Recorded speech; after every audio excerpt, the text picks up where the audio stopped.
യഥാർത്ഥത്തിൽ തെരഞ്ഞെടുപ്പുമായിട്ട് സഭയ്ക്ക് പ്രത്യേക നിലപാടുകളൊന്നുമില്ല. സഭ ഒരു രാഷ്ട്രീയ പാർട്ടികളെയും പ്രത്യേകമായിട്ട് പിന്തുണയ്ക്കുന്നുമില്ല. സഭയുടെ പ്രശ്നങ്ങളും പ്രതിസന്ധികളും ഉണ്ട്. അത് മുന്നിലും പ്രതിസന്ധിയാണ്.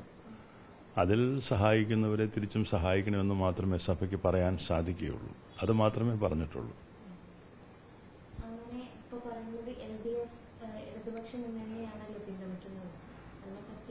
അങ്ങനെ ഒരു പാർട്ടിയെ പിന്തുണയ്ക്കുന്നതല്ല.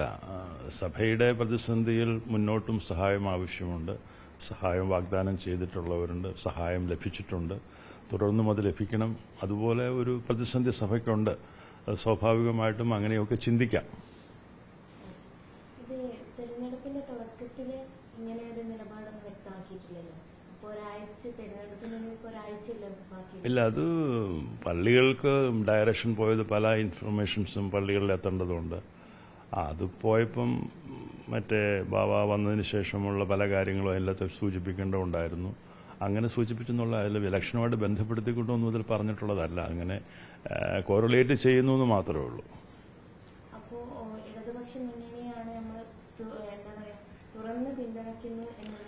ഇല്ല, അങ്ങനെ തുറന്ന് പിന്തുണച്ചിട്ടും കാര്യമില്ല.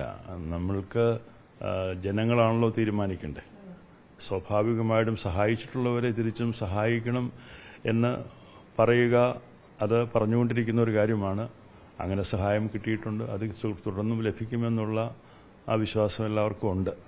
അതുകൊണ്ടാണ് അതെ, നിശ്ചയമായിട്ടും.